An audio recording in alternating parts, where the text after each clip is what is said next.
can I ever repay you for what you've done for me? You were there when I felt that there was no place for me. You were there to show me how to truly believe in the miracle of creation, in the good and the bad. Oh, how I love you. Bismillah. Assalamu alaikum wa rahmatullah. It's Nazir bin Nasir. I'm excited to be your host here at Huda TV and one of the founders of OutstandingMuslimParents.com. And of course, this is the zone where we encourage parents to be outstanding, because anything else really would be uncivilized. Think about it. Why be average? Especially when you understand that average is nothing but the top of the bottom and the bottom of the top. Okay, well, alhamdulillah, we have a very important episode for you today.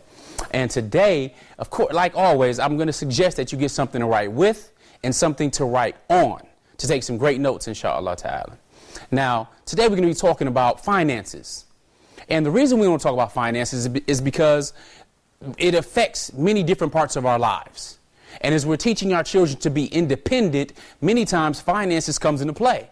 So, for example, you have someone who wants to get married. They may be young and they want to get married. Sometimes they get discouraged because they have to finish, get a degree, get into a job and be stable, which is understandable on behalf of the parents. However, not necessarily understandable or easily understandable on behalf of that child. Okay, so we want to talk about finances and really how it ties into a number of different things, because, well, alhamdulillah, the thing is that we know that there are three things that benefit us after death. Three. And if we could take advantage of each of those things, I mean, how significant would it be if we took advantage of these three things for years upon years upon years after we were gone? After we're gone. You know, imagine someone lives 60 years, but they've done something during that 60 years to have it benefit them for 100 years or 200 years. So for every minute of life they lived, they received barakahs after they were even gone. SubhanAllah. I mean, we can imagine that when we think of the ulama who've left knowledge that we still going. If you look at Ibn Taymiyyah, radiyallahu ta'ala anhu, or rahimahullah, look at the knowledge he left that we benefit from to this day. Or the four famous imams that we benefit to this day. SubhanAllah, and they still receive barakah. That's a mercy from Allah Ta'ala. But these three things we receive after death. The first being some knowledge that we left. Some knowledge that we left that continues to benefit people. That continues to benefit people is the key. All right, some money that we spent or something that we spent money on that continues to benefit people. Again, key is continuing to benefit the people. The third one is more temporary. The third one is a righteous child that prays for you. Key word being righteous child that prays for you. The other two are contingent upon how long it benefits people, which can be centuries, it could be months, it could be days. So benefiting people can go on and on and on, far more than our children's lives. So with that being said, let's talk about the area of financing, because I've seen it closely. I've seen that poverty or extreme poverty can lead to all kinds of fitna. It's a fitna in and of itself. And the Prophet ﷺ made dua against that, to be protected, you know, from extreme poverty. Now, taking action is extremely important, because nowadays we have an opportunity unparalleled when you look in history. And it's important because as we're looking at our children's lives and we're looking at the educational system and the world they're about to get into, looking at today's economy, how shaky it is and the coming collapse, or at least I believe there's a coming collapse in many of the top economists and people in the world. Nevertheless, we're concerned about what our children going to do. The world has changed drastically just in the past few decades. I mean, in the 70s, we had the birth of the microchip. 80s, we had the personal computer. 90s, the mid-90s, the birth of the internet. Then we have internet marketing after, 2000 and 2010-ish in this decade. So now, for example, we have the same opportunity you have. As we're talking to you right now, we could be broadcasting live across the entire planet using very little technology, just using an internet connection and a webcam. All right. Doesn't cost like it used to cost Back in the day, if you wanted to go ahead and create VHS tapes or something like that, you would have to go into a big production studio, order so many, have them in a warehouse. It would be a very high cost. Now you can record a video on a phone, a smartphone, or a cheap high definition camera, and it's on YouTube in a matter of minutes. Okay, the point is, when it comes to production of something, the production costs are low. Now, I'm talking more from an entrepreneurial perspective, being, a consultant and a business coach and so on, because today's landscape is different than yesterday's. Yesterday's landscape was more based on hands. Okay, today is more minds. The information that can be given, the information that can be taught, the way people can be led today is totally different than 20 years ago. See, I was told, go to school, get good grades, and get a good job. Go to school, get good grades, and get a good job. Let me ask you a question. How's that working out for most people today? It is shameful when I see so many people, so many Muslims with so many different degrees, so many different engineers, and so much different education and schooling that don't have a job, can't find a job somewhere. Or if those who do have a job, it's not fulfilling as they thought it was going to be or they want it to be. So it's important for us because not only are we talking about finances from the perspective of empowering our children, but we're also talking about it in our relationships because from what I read, the number one cause of divorce is financial challenges. Not infidelity, financial challenges. So we have to get our money right? We have to get our cash right or our business or our finances right. Or be moving in that direction because it affects other parts of our life. Does it or does it not affect how much sadaqah you can give? Does it or does it not affect whether or not you qualify to receive zakat or you are paying zakat? Now we know the Prophet ﷺ said the upper hand is better than the lower hand. So the upper hand, the giving hand, the stronger hand is better than the lower hand that's asking. So we should strive to be better. We should strive to be the hand that's giving.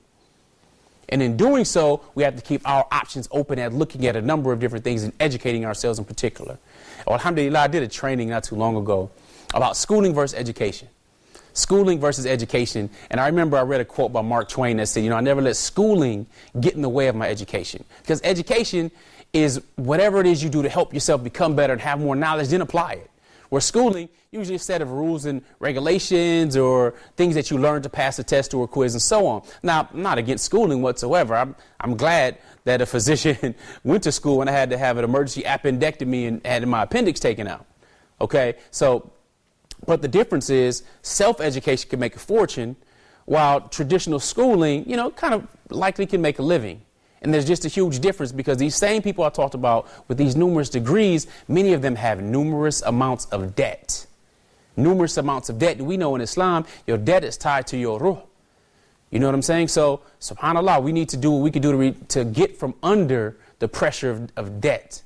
And the system that's set up is really designed for us to be in debt and to work in order to pay it off and make some people rich in the process because school is business. It is a business. It's a very big business. All right. Nevertheless, here's the deal. I'm going to talk to you about quickest ways in really any endeavors. And we know what they are. We just need to apply them to our lives. Now, remember, I teach parents that you have three different very important roles. And these are just the main three. There are more roles you have. But these top three roles, number one, is that celebrity. You're that role model. You're the one, acting and doing and being congruent with yourself and showing them that example. Number two, you're the confidant. You're the one that teaches them how to read between the lines. You give them that secret information, right? You help them expand their thinking. You help them expand their thoughts. Then, of course, you're the coach. All right? You're the one that tell them about discipline. You're the biggest cheerleader. You want to let them know, hey, this isn't right. We need to tweak this over here. Or you have talent. We help stretch their vision. I once heard a long time ago that if a person is not stretching my vision, then they're choking my dreams. So if you're not stretching my vision, helping me see farther and going down the line, then you're choking my dreams. So we want to take our children to stretch their vision, no matter what other people say around them. No matter what other people say, what the environment dictates, or even the economy. Well, how does that have to deal with what we're talking about right now with finances? Number one, there's a plethora of different things a person can be doing. And the quickest way, one of the fastest ways to find out, or fast ways to success, is find out what somebody else did and either do the same thing or learn from that person. So if, for example, in another area of our lives, let's talk about our Islamic health. if the goal for your child is to become a Hafiz al-Quran, if they're going to become a Hafiz, if they're going to memorize the Quran from beginning to end, from Alhamdu to Wan Nas, then it's best they probably find someone else who is already a Hafiz al-Quran and learn from them, right? Find someone who's already memorized the Quran and learn from them. Learn from them, subhanAllah. So we know that the Quran is not a physical book. It's, it's contained in a mushaf or a kitab, but we know the Quran linguistically means the recitation. So theoretically, all of the Quran is written in book form. If they were destroyed, you could never lose the Quran because it is memorized by millions of people. And I know in my hometown, there's a boy, I think he's 11, maybe 10 or 11 years old, and he just completed his memorizing of the Quran. He's Hafiz al-Quran. He may be 10 or 11. He may even be younger, maybe 9 years old. So, well, alhamdulillah, what happened? He sat with the Hafiz al-Quran, his brother from Pakistan, real good brother, Amir. He sat with him, and they would learn every week. Every week. His niyyah was good, but he had parents also that were praying for him. I remember when I was in Canada at a training, a brother said, if you want to study to be Hafiz al-Quran, somebody has to pray for you. Somebody's going to be doing Qiyamul Layl. And alhamdulillah, his mother did Qiyamul Layl for him, and he learned Quran in about 2 years. So finding someone who's done it and copying them or learning from them is a very quick shortcut. So inshallah ta'ala, after we come back from break, I want to share with you maybe some different resources and areas that you could look into in order to work on this part of your financial health, inshallah. So stay tuned. We'll be back in a minute, inshallah. Oh, how I love you, Mom and Dad.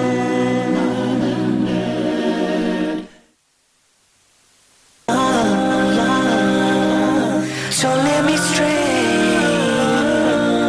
Please guide my way. Assalamu alaikum wa rahmatullahi wa barakatuh. Welcome to another episode of Let's Talk on your favorite channel, Huda TV. I'm your host, Arkham Rashid. They actually did such and such that you're accusing him of in your mind.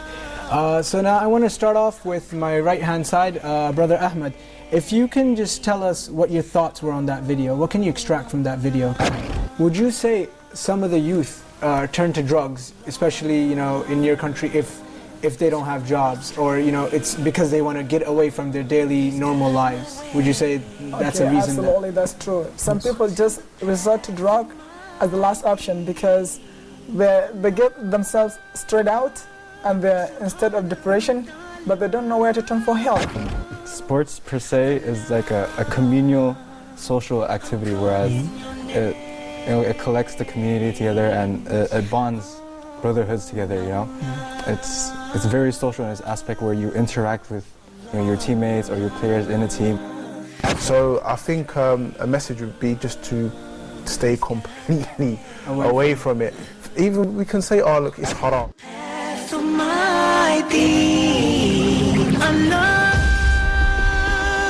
Subhanahu wa ta'ala, Allah, I'm calling your name. Oh, how I love you, Mom and Dad. Bismillah, wassalamu alaikum wa rahmatullah, and welcome back. Thanks for sticking in there again. This is one of the topics that I really like to get deep into because it affects so many different areas of our lives. And there's a piece of Arabic wisdom that says, work for this life as though you are going, work hard in this life for this life as though you're going to live forever. But work for the hereafter as though you're going to die tomorrow. And that just makes so much sense. Alhamdulillah. Now, when I was growing up, by the way, I listened to those who had what I wanted. I didn't listen to those who really didn't have what I want. Now, this is what I mean. I had a question. Now, I was always questioning things because my mother informed me when I was younger. She used to always say, be open-minded, be a leader, expand your vocabulary. Now, she told me these three things, and I remember hearing them, but I didn't necessarily know what they meant. But evidently, it affected my subconscious because when someone came to me and said something or was trying to teach me something, one of the things I would just genuinely ask many times is why? Okay, well, why is it like that? To get the answer, I want to know deeper. I want to have a better understanding of things. All right? So I looked at those I had relatives, I had aunts, uncles, and so on and so forth to say, you need to talk to this boy. When I wasn't behaving right, when I was becoming a rebellious teenager, and there's things that I wanted, I was experiencing poverty. And I was not going about attaining wealth in the proper fashion as when I was non-Muslim.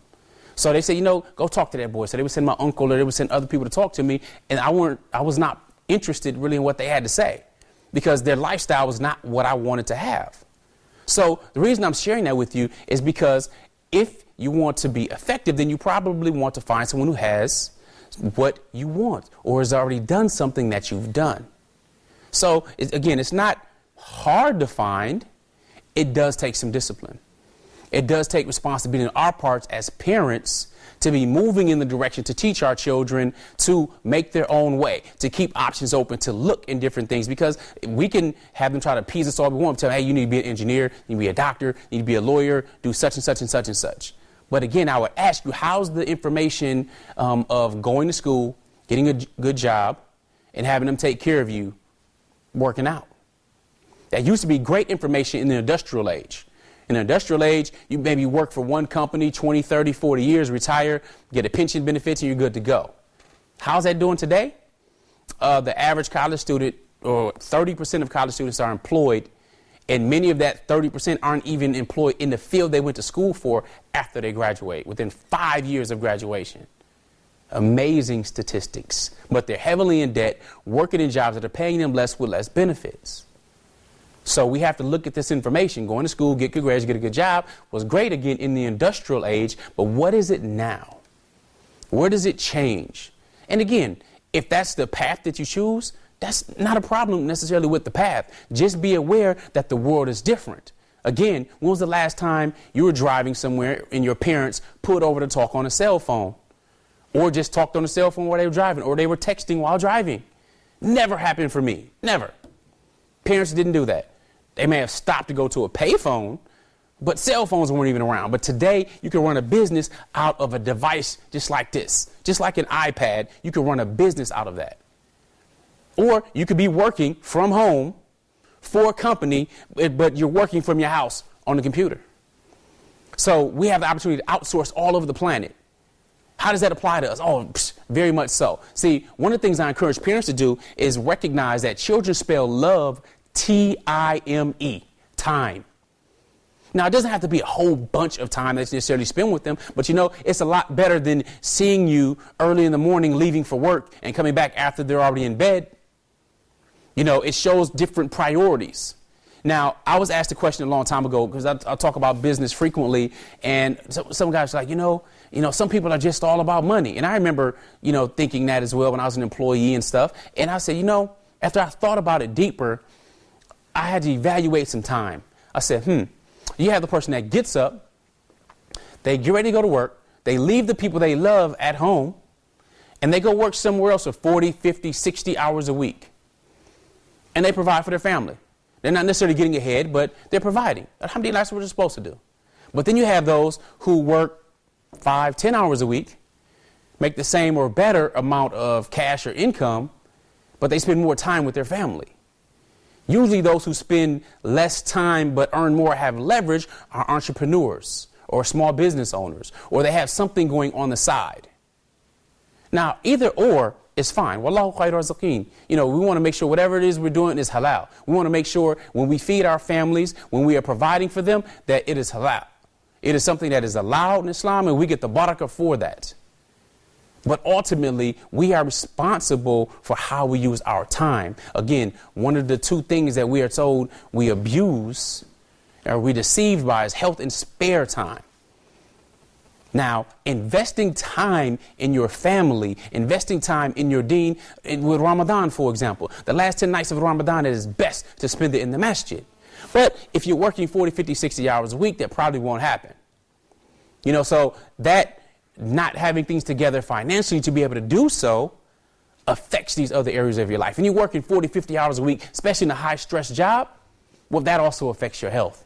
It affects the quality of your health, which also affects the time you spend with your family. See, these things are all together. We're one as a human being, but we have a number of different roles and a number of different areas in our lives. And based upon the values we put on our priorities, things should really look a little skewed to our children. We are the example. We are that celebrity.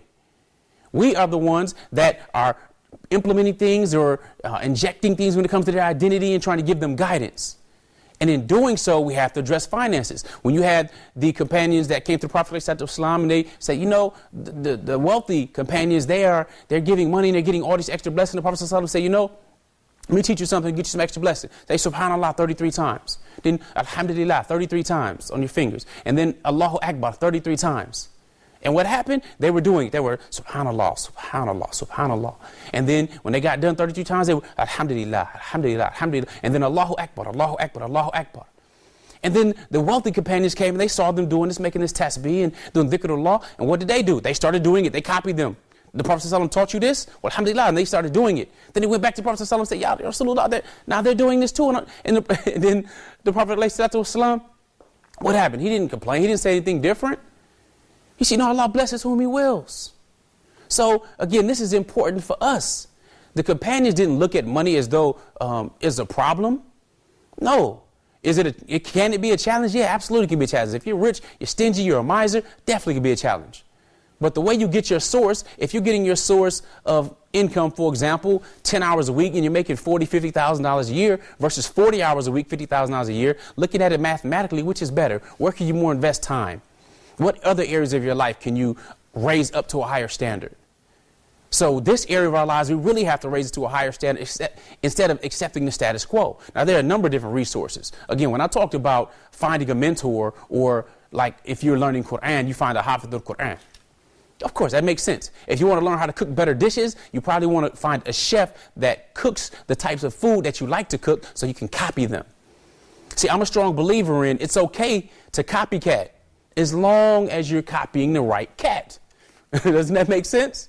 Absolutely. Well, the funny thing is that the likelihood of us coming across some huge mogul that's going to teach us and train us and so on is really slim to none.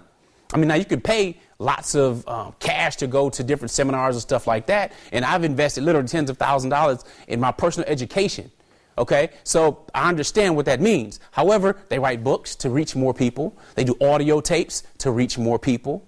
They share their experiences. They got free videos and stuff online. So there are a number of different ways to get your education up financially, because, again, that affects your physical health. That affects your Islamic health. That affects the time you invest in your family and the things that you can do together. It affects all of these different areas. So I would be doing a disservice if I didn't let you know about it. OK, there's workshops. There are different programs you can buy. There's different coaches you can hire that can teach you in business and life coaching and so on. There's Muslim resources. If you go to like MuslimMoneyman.com, that's a site where I train and teach Muslims how to do a number of different things in business. So you can even go to MuslimMoneyman.com. Right. So any type of thing you can do when it comes to finances and mapping out and learning more. Now, wouldn't it make a difference to say, you know, I can't afford this, as opposed to how can I afford this? You open up your children's mind. See, my daughter, she's an artist. She's genius when it comes to art, challenging on a number of different things. But when it comes to art, well, alhamdulillah, she's the best. And she has a collection of these dowels, Lala Loopsies or something they're called, right? Just a big, huge collection of the dowels. Because her sisters use her art for different things. They need to get some things done or so on, then they have to hire her. And she negotiates and gets a contract together. And she's young. We're talking about, you know, she is about to be 10 years old. And she's negotiating contracts for her art, which is unbelievable. SubhanAllah, she's very talented. But she's doing this at 10, using a talent that Allah Ta'ala has gifted her with to go ahead and really turn into a little business amongst her siblings and other people. She wants to do T-shirts and all kind of other little stuff. And she has a consultant and stuff like that in the family. So, well, alhamdulillah. So the thing is that we still are merchants. When we looked at the early Muslims, they were merchants. They were doing business and it's halal. So if you keep your options open, if you're constantly going with your education, then that's what makes the difference. To slow down thinking you got a degree or you received your last report card, that means you're not giving yourself a report card. You're not checking in on yourself every quarter, semester of your life. And we want to be on top because we want to keep our children on top. We want to keep them outstanding. So, inshallah ta'ala, what I want you to do is you can go to outstandingmuslimparents.com/MMM. Outstanding muslimparents.com/MMM for a list of different resources, different books we suggest, different seminars, different workshops or programs in order to really expand your mind, because as parents, we have to be leading the way. We have to provide and shed some light as we grow with our children, because again, this area affects or infects every other area of our life. So let's be that strong example, and just remember, a wish changes nothing, but a decision changes everything. Jazakallahu khair. Definitely appreciate you tuning in. We look forward to engaging and empowering you with more. I'm Nazir, son of Nasib of the family Al-Mujaahid, signing off for OutstandingMuslimParents.com and Huda TV. We look forward to seeing you again soon. Assalamu alaikum wa rahmatullah. World was crumbling down, and you tried your best to shelter me from the coming of the storm. You opened my eyes to see that all hope was not gone. You held me in your arms and wiped away my tears. Not even in a million years can I ever repay you for what you've done for me. You were there when I felt that there was no place for me. You were there to show me how to truly believe in the miracle of creation.